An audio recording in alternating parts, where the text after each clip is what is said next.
Hello વિદ્યાર્થી મિત્રો, કેમ છો બધા? મજામાં ને? આલ્ફા એજ્યુકેશન સેન્ટરમાં હું દીક્ષિત સર તમારું સર્વેનું હાર્દિક સ્વાગત કરું છું. બેટા, આજે આપણે જોવાના છે માર્ચ 2025માં લેવરાયેલ બોર્ડની એક્ઝામ, એમાં વિજ્ઞાનનું પેપર. વિજ્ઞાનના અંદર બેટા આપણે જોઈશું આજે વિભાગ બી. તમે છેલ્લા લેક્ચરમાં જોઈ ચૂક્યા છો વિજ્ઞાન વિષયમાં વિભાગ એ જોઈ ચૂક્યા છીએ અને સરસ મજાનું ભણ્યા હતા. આજે આપણે વિભાગ બીની સરસ મજાની સંપૂર્ણ ચર્ચા કરીશું. ઓકે, ગુજરાતની આ જ માત્ર આપણી એક ચેનલ છે જેના અંદર બોર્ડના તમામ વિષય જેમ કે ગણિત, વિજ્ઞાન, સામાજિક વિજ્ઞાન, અંગ્રેજી જે મુખ્ય વિષય છે બેટા, એનું સંપૂર્ણ સચોટ 100% સોલ્યુશન અહીંયા કરાવવામાં આવે છે. આ સોલ્યુશન તમને આવનારી માર્ચ 2026ની એક્ઝામમાં ખૂબ જ ઉપયોગી થઈ પડવાનું છે. એટલા માટે તમે આ વિડીયોની સંપૂર્ણ જોજો અને આપણા બોર્ડ 2026માં માર્ચના અંદર જો તમે સારા એવા ટકા મેળવવા માગતા હોય, A1 ગ્રેડ લાવવા માગતા હોય તો જોડાઈ રહેજો. IMP ક્વેશ્ચનની ચર્ચા કરીએ છીએ. ઓકે, તો વિદ્યાર્થી મિત્રો, માર્ચ 2025 બોર્ડ એક્ઝામ વિજ્ઞાન વિષય વિભાગ બી થી શરૂઆત કરીએ છીએ. ઓકે બેટા, ચલો જોઈએ. જે પણ વિદ્યાર્થી મિત્રોએ વિભાગ એ નથી જોયો તો જોઈ લેજો, ખૂબ મજા આવવાની છે ને. ઓકે, ચલો ભાઈ, શું કહે છે? પ્રશ્ન ક્રમાંક 25 થી 37 પૈકી કોઈ પણ 9 પ્રશ્નોના 40માંથી 50 શબ્દોની મર્યાદામાં માગ્યા મુજબ ઉત્તર આપો. આપણે સંપૂર્ણ બધા જ પ્રશ્નો સોલ્યુશન આજે કરીશું. પ્રથમ પ્રશ્નથી શરૂઆત કરીએ. 25મા નંબરથી શું કીધું? એક ચળકતા કથ્થાઈ રંગના તત્વ X, ચળકતું અને બેટા કથ્થાઈ રંગનું તત્વ, વિચાર કરો કેવું તત્વ હશે, ને હવામાં ગરમ કરતા કાળા રંગનું બને છે. બોલો, મગજમાં બેસે છે? જવાબ ખ્યાલ આવે છે? ઓકે, તો તત્વ X તેમજ બનતા કાળા રંગના સંયોજનોનું નામ આપો. ઓકે બેટા, ચલો જોઈએ તો હેડો. તત્વ X નું શું નામ છે? તત્વનું નામ તમને ખ્યાલ હોવું જોઈએ. કયું બેટા? ચળકતું અને કથ્થાઈ રંગનું. કયું થાય? કોપર થાય. કયું થાય બેટા? કોપર થાય. બધાને આવડે. બીજું એ ઓકે, તત્વ X તેમજ બનતા કાળા રંગનું. ઓકે, જે કાળા રંગનું સંયોજન ક્યારે આપશે? કોપર એ હવામાંના ઓક્સિજન સાથે પ્રક્રિયા કરશે. હવામાંના કોના સાથે પ્રક્રિયા કરશે? ઓક્સિજન સાથે પ્રક્રિયા કરશે અને કોપર ઓક્સાઇડ બનાવી કાળા રંગનું સંયોજન આપશે. એટલે કે આપણે લખીએ અહીંયા સંયોજનનું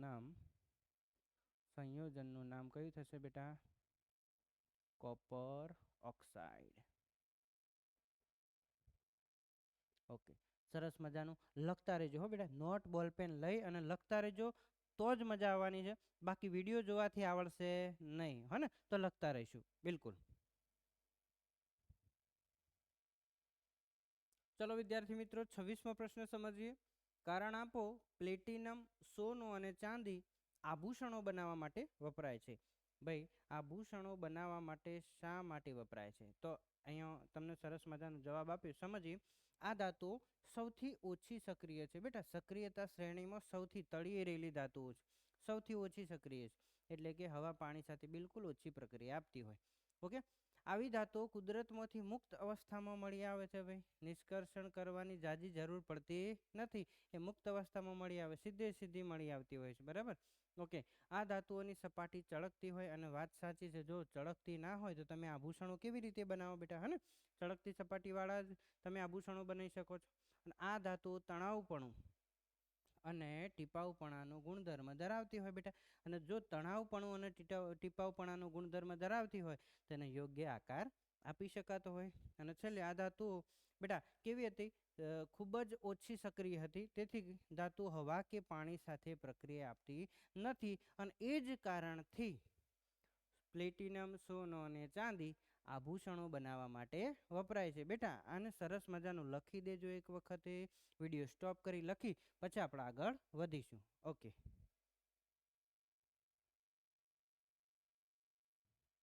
ઓકે વિદ્યાર્થી મિત્રો, 27મા પ્રશ્ન ઉપર જોઈએ. અમીબામાં પોષણ દર્શાવતી નામ નિર્દેશન વાળી આકૃતિ.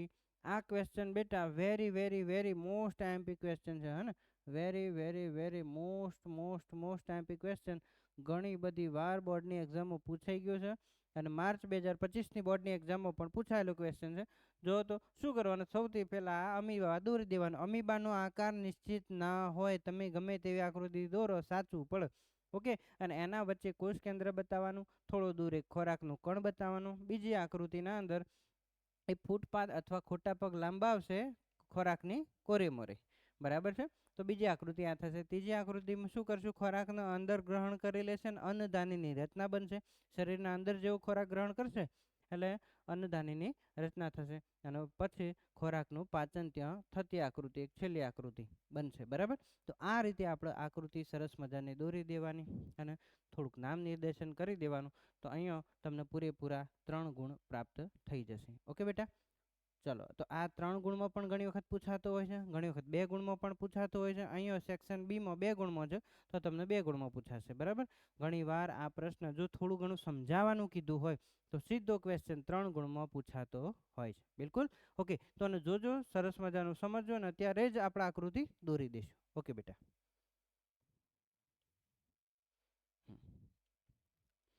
ઓકે વિદ્યાર્થી મિત્રો, જોઈએ 28મા નંબરનો પ્રશ્ન. બેટા શું કીધું છે અહીંયા સમજીએ તો.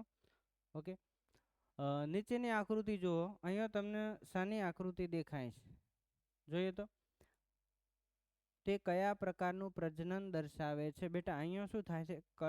કલિકા સર્જન દેખાય છે તમને. શું દેખાય છે? કલિકા. જોઈએ તો અહીંયા કળીમાંથી એક મોટું ફરીથી નવું પ્રજીવ બનતો દેખાય છે.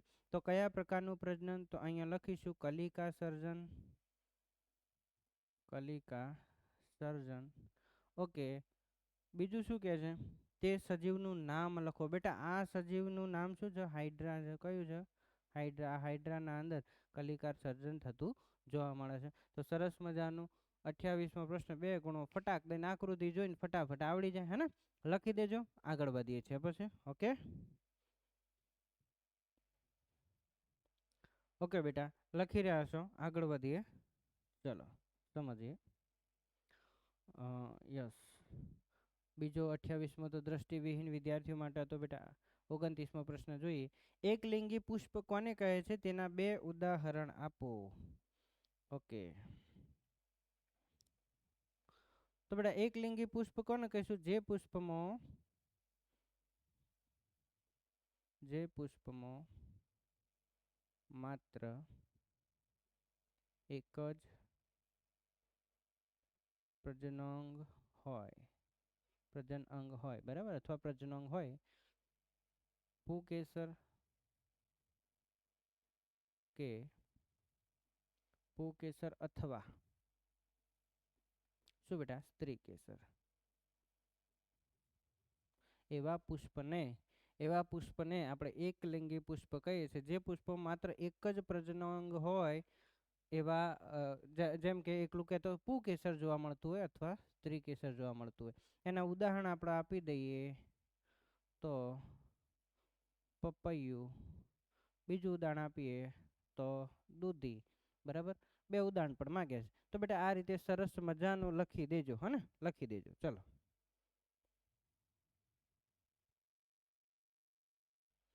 ઓકે વિદ્યાર્થીઓ, આગળ વધતા પહેલા ખાસ એક બાબત ઉપર થોડું ધ્યાન આપી દઈશું.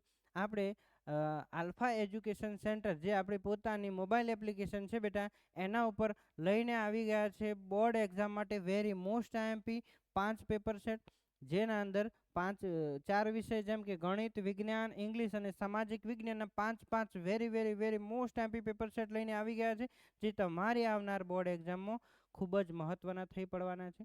અને બેટા પ્રાઇસ બિલકુલ ઓછી, માત્ર 99 રૂપિયામાં આ તમને આપણી આલ્ફા એજ્યુકેશન સેન્ટર નામની મોબાઈલ એપ્લિકેશન ઉપર મળી રહેવાના છે. આ મોબાઈલ એપ્લિકેશન તમે ક્યાંથી ડાઉનલોડ કરી શકો છો? તો પ્લે સ્ટોર ઉપરથી ડાઉનલોડ કરી શકો છો. અને અહીંયા હું તમને ડિસ્ક્રિપ્શન બોક્સમાં આની લિંક પણ આપી દઉં છું. બંને જગ્યાએથી તમે કરી શકો છો. જો આટલા પેપર સોલ્વ તમે કરી દીધા તો સમજી લો તમારો A1 આ વખતે પાકો છે, હે ને?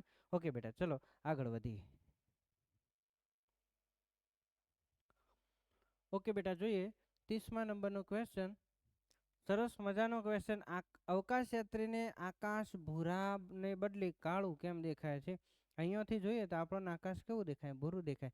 પરંતુ અવકાશયાત્રીને અવકાશ કેવું દેખાતું હોય? કાળા રંગનું દેખાતું હોય. તો એનું મોટું રીઝન છે બેટા, સમજીએ. કારણ કે અવકાશમાં વાયુમંડળ નથી. મોટી વસ્તુ, અવકાશમાં વાયુમંડળ નથી. અને જો વાયુમંડળ ના હોય તો સૂર્યનો જે પ્રકાશ આવતો હોય બેટા, વિખેરણ પામતો હોતો નથી, વિખેરાતો નથી. બિલકુલ. ઓકે, તો પૃથ્વીના વાયુમંડળમાં સૂર્યનો પ્રકાશ વિભિન્ન દિશાઓમાં વિખરાય છે, જેના કારણે આકાશ ભૂરા રંગનું દેખાય. પરંતુ અવકાશમાં વાયુમંડળ ન હોવાથી પ્રકાશ વિખેરાતો નથી અને આકાશ કાળું દેખાય છે. સમજ્યા ને બેટા? ઓકે, સરસ મજાનો ક્વેશ્ચન લખી દેવાનો છે ને. વિડીયો ફક્ત જોતા નહીં, ફરીથી કહું છું, જો ફક્ત વિડીયો જોવા અહીંયા સુધી આવ્યા હોય તો વિડીયો બંધ કરી દેજો, કેમ કે ફક્ત જોવાથી કંઈ લાભ થવાનો નથી બેટા. વિડીયો જોતા રહીશું ને જોડે જોડે લખવાની પ્રેક્ટિસ કરીશું, પૂરી શિદ્દતથી મહેનત કરીશું. તમે જો નક્કી જ કરી લીધું હોય કે હું કંઈક કરીને બતાવીશ, A1 ગ્રેડ લાવીને બતાવીશ, મારા માતા પિતાના સપના સાકાર કરીને બતાવીશ, તો અને તો જ લખતા રહેજો ને આ વિડીયો જોતા રહેજો. બિલકુલ આગળ વધીએ છીએ બેટા.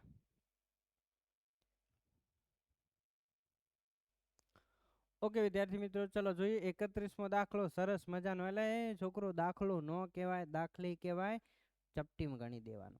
ઓકે ચલો સમજીએ. કોઈ વિદ્યુત બલ્બના ફિલામેન્ટમાંથી 0.5 એમ્પિયર વિદ્યુત પ્રવાહ એટલે કે બેટા I બરાબર કેટલો થાય? 0.5 એમ્પિયર.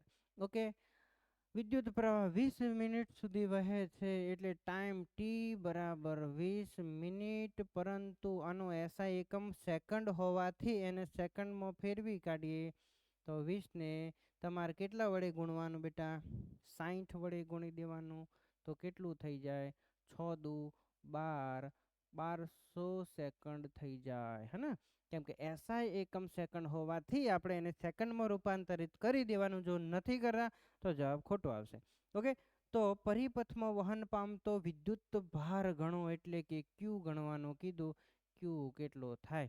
હવે બેટા, હવે તમે જાણો છો I બરાબર ક્યુ બાય ટી સૂત્રને જાણો છો, બરાબર? આનું સૂત્ર I બરાબર ક્યુ બાય ટી. ઓકે, શું શું આપ્યું છે? I એટલે કે 0.5 વિદ્યુત પ્રવાહ આપ્યો બેટા, સમય પણ આપ્યો, ટી સમય કેટલો આપ્યો? 1200 આપ્યો. ઓકે, અને ક્યુ એટલે કે વિદ્યુત ભાર શોધવાનો હતો. તો શું કરીએ? 1200 બરાબર ને આ બાજુ લાવીશું તો 1200 ગુણ્યા 0.5 બરાબર ક્યુ. ઓકે, 12 પંચું 60 એટલે કે 6000, પરંતુ એક પોઈન્ટ કાપી દે એટલે 600. તમારો જવાબ આવી જાય ક્યુ બરાબર 600 કુલંબ થઈ જાય. શું થઈ જાય? 600 કુલંબ. ઓકે, આ એનો એસઆઈ એકમ કુલંબ સાથે લખી દેવાનો. પૂરેપૂરા માર્ક્સ 2 માર્ક્સ મળી જાય. કંઈ નવું નહોતું બેટા. I બરાબર ક્યુ બાય ટી સૂત્ર વાપરી દીધું. બીજું નવું નાટ્યકડું એ હતું કે મિનિટને તમારે સેકન્ડમાં ફેરવી, કેમ કે એનો એસઆઈ એકમ સેકન્ડમાં હોવાના લીધે. મજાનું હતું ને બેટા? ઓકે, જોઈ લેજો. બીજું સાથે સાથે મારે તમને એ કહેવાનું, જો તમને વિડીયો ગમ્યો હોય ને તો એને લાઈક કરી દેવાનું, તમારા બીજા મિત્રો હોય એને શેર કરવાનું ભૂલતા નહીં. ઓકે, જોઈ લેજો બેટા. ઓકે બેટા, ચલો આગળ સમજીએ. શું કીધું છે અહીંયા? યસ, 32મો ક્વેશ્ચન. અહીંયા એક તમને સરસ મજાનું કોષ્ટક આપ્યું છે. જુદા જુદા જુદા જુદા તમને તત્વો આપ્યા છે અને એની અવરોધકતા સામે આપી છે. ઓકે, તો જોઈએ. ઉપરના કોષ્ટકમાં આપેલી માહિતીનો ઉપયોગ કરી નીચેના પ્રશ્નોના જવાબ આપો. લોખંડ અને પારામાંથી કયું વધારે સુવાહક છે બેટા? લોખંડ અને પારામાંથી તો તમે ચેક કર્યું, લોખંડની અવરોધકતા 10 પોઈન્ટ સમથિંગ આપી. ઓકે, 10 ગુણ્યા 10 ની -8 જ્યારે પારાની અવરોધકતા કેટલી આપી? 94 ગુણ્યા 10 ની -8. ઓકે, હવે બેટા કેવું છે કે જેટલી જેની અવરોધકતા ઓછી આપેલી હોય ને એટલું એની વાહકતા વધુ. એટલે કે આમાં લોખંડની અવરોધકતા ઓછી આપી હતી તો એની વાહકતા વધુ કહેવાય. કોના કરતાં? પારા કરતાં. કોના કરતાં? પારા કરતાં. ઓકે, તો આનો આન્સરમાં શું આવશે બેટા? પહેલામાં શું આવશે? લોખંડ આવશે. બીજો ક્વેશ્ચન સમજીએ. શું કીધું છે? કયું દ્રવ્ય શ્રેષ્ઠ વાહક છે બેટા? સૌથી ઓછું ઓછું ઓછું ક્યાં દેખાય? 1.60 એટલે કે 14માં સૌથી ઓછું વેલ્યુ દેખાય તમને અહીંયા અવરોધકતાના અંદર. તો એ સૌથી શ્રેષ્ઠ વાહક હશે. જેટલી જેની અવરોધકતા ઓછી એટલી એની વાહકતા વધુ. તો અહીંયા તમારા આન્સરમાં શું આવી જશે? ચાંદી આવી જશે. બરાબર બેટા?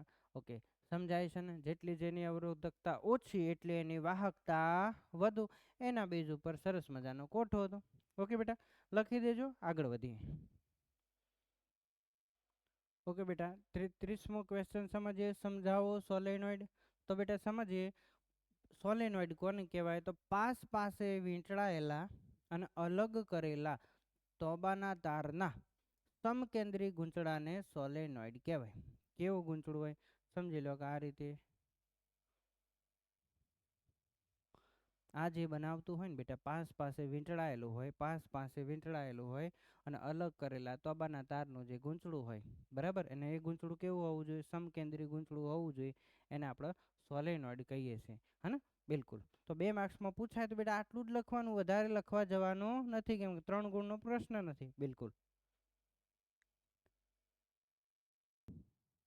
ओके बेटा समझिए 34मो प्रश्न, मजानो प्रश्न। आवुं पूछाय तो मजा पड़ी जाय ने आवड़ी पण जाय। जो तो शुं कीधुं, तमे कचराना निकालनी समस्याओ ओછી करवामां शुं योगदान आपी शको छो?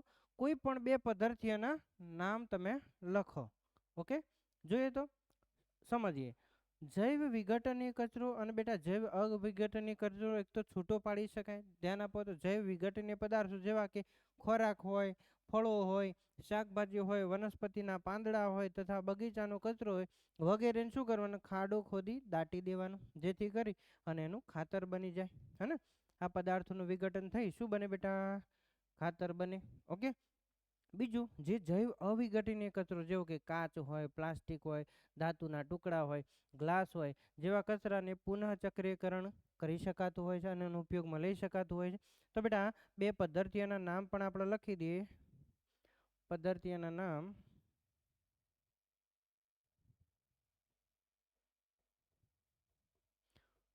पहली पद्धतिमां आपणे नाम लखशुं पुनः उपयोग। શું કર્યું બેટા, પુનઃ ઉપયોગ કર્યો। જો વનસ્પતિના બધા જે ખોરાકને હતો દાટી દીધું હતું, ખાતર બન્યું હતું, તો એનો ફરીથી તમે ઉપયોગ કરી શક્યા, પુનઃ ઉપયોગ। અને બીજું શું કર્યું બેટા, બીજાના અંદર પુનઃ ચક્રીયકરણ, રિસાયકલ કર્યું, હે ને, પુનઃ ચક્રીયકરણ। આ બંને પદ્ધતિના સરસ મજાના નામ પણ થઈ ગયા। તો બેટા આ પણ સરસ મજાનું લખી દેવાનું, સમજવાનું એક વખત। આટલું સહેલા જો પ્રશ્નો પૂછાતા હોય તો બોર્ડની એક્ઝામમાં તમે કેમ ના લાવી શકો, હે ને। ઓકે, આપણા ગઈ સાલના આપણા વિદ્યાર્થીઓ વિજ્ઞાન વિષયમાં પણ 80 ગુણમાંથી 80 લાવેલા છે। હું ટૂંક સમયમાં એ વિદ્યાર્થીઓનું રિઝલ્ટ સાથે એમનું ઇન્ટરવ્યૂ પણ મૂકવાનો છું, તો તમે જોજો, ખ્યાલ આવશે કે એ વિદ્યાર્થીઓને કેવા પ્રકારની મહેનત હતી, જેથી કરી અને એ પૂરેપૂરા માર્ક્સ લાવી શક્યા હતા। ઓકે બેટા, ચલો લખી દેજો। चलो बेटा समझिए 35मो प्रश्न, नीचे आपेला निवसन तंत्रनुं कुदरती निवसन तंत्र ने कृत्रिम निवसन तंत्र में वर्गीकरण करो। ओके बेटा तमे सरस मजानुं भण्या छो तो आ क्वेश्चन गायो गा आवड़ी जवो जोईए। ओके चलो भाई, जंगल शुं कहेवाय, जंगल शुं कहेवाय, बोलो फटाफट। कुदरती निवसन तंत्र, कुदरती बनाव्युं छे निवसन तंत्र। ओके, बीजું बेटा समुद्र जोई लो, समुद्र केवुं थशे, आ पण कुदरती बनावेलुं एटले ए पण कुदरती निवसन तंत्र। ज्यारे मानव सर्जित मनुष्य बनावेलुं निवसन तंत्र कयुं, बगीचो, बगीचो कुदरत थोड़ो बनावाय तो मनुष्य बनावे तो, है ने। माछली घर थोड़ो कुदरत बनावे, ए पण मनुष्य बनावे तो। एटले बेटा आ मानव सर्जित निवसन तंत्र, आ बंने केवा छे, मानव सर्जित, है ने, मानव सर्जित निवसन तंत्र। ज्यारे आ बंने केवा हता बेटा, कुदरती निवसन तंत्र, है ने। ओके, तो आटलू आपणे याद राखी लेवानुं छे, समजाय छे तमने, बिल्कुल। ओके बेटा आगळ वधीए, मानव श्वसन तंत्रना, ओके थोड़ुंक पीडीएफ में अहींया जोखुं देखाई रह्युं छे पण हुं वांचो એટલે તમને ખ્યાલ આવી જશે। मानव श्वसन तंत्रना अंगोना नाम जणावो। ओके, श्वास लेवा शुं शुं करो छो तमने समजाई जाय तो। ओके, मानव श्वसन तंत्र में श्वास क्यांथी ल्यो छो तो शरूआत थाय छे नाकथी, अंगोना नाम नाक, पछी शुं हशे, श्वास नळी, पछी बेटा शुं आवशे, फेफसा, वेरी गुड, अने वायु कोष्ठो, वायु कोष्ठको, है ने, वायु कोष्ठको। आ शुं थयुं, श्वसन तंत्रना अंगोना नाम हता बेटा। ओके, लखी दईशुं, बिल्कुल। अने पछी आपणे आगळ वधीशुं। ओके विद्यार्थी मित्रों, बोर्डना पेपरनी छेल्लो प्रश्न 37मो, बराबर, अने वेरी मोस्ट आईपी प्रश्न बेटा समझीए छे। આ છેલ્લા પ્રશ્ન સાથે તમારો વિભાગ 2 અહીંયા સંપૂર્ણ પૂરો થશે. તો લાસ્ટ સુધી બન્યા રહેશો એનો મતલબ એ થાય તમે ભણવા માટે તત્પર છો, તમે A1 ગ્રેડ લાવવા માટે તત્પર છો ને બેટા બિલકુલ આવશે. સપના હંમેશા મોટો રાખવાના, બિલકુલ સાકાર થશે. પણ સપના મોટા રાખ્યા પછી એના પાછળ મહેનત કરવાની. સમજીએ તો ફ્લેમિંગનો ડાબા હાથનો નિયમ સમજાવો. તો જો બેટા શું છે, ડાબા હાથનો અંગૂઠો. અહીંયા એક સરસ મજાની આકૃતિ જસ્ટ સમજવા માટે આપી છે. બાકી 2 ગુણમાં પૂછાય તો હાથ બાથ દોરવાની કોઈ જરૂર નથી. 3 ગુણમાં પૂછાણો હોય તો બિલકુલ તમારે હાથ દોરવાનો થાય. બાકી 2 ગુણમાં હાથ નથી દોરવાનો. 2 ગુણમાં માત્ર આટલું લખી દેવાનું, ઉપર ક્ષેત્ર રેખાઓ, આ બાજુ બળ અને આ બાજુ પ્રવાહ. ઓકે સમજીએ છીએ. અહીંયા બેટા આ હાથ છે, ડાબો હાથ છે, બરાબર. તો અહીંયા આ ડાબો હાથમાં આ એક ઓગળી છે, એ શું દર્શાવે છે? ક્ષેત્ર દર્શાવે છે. ઓકે, અંગૂઠો એ તમારું બળની દિશા સૂચવે છે, બરાબર. ઓકે, અને આ જે આંગળી રહી એ શું સૂચવે છે બેટા? પ્રવાહ સૂચવે છે. શું સૂચવે છે? પ્રવાહ.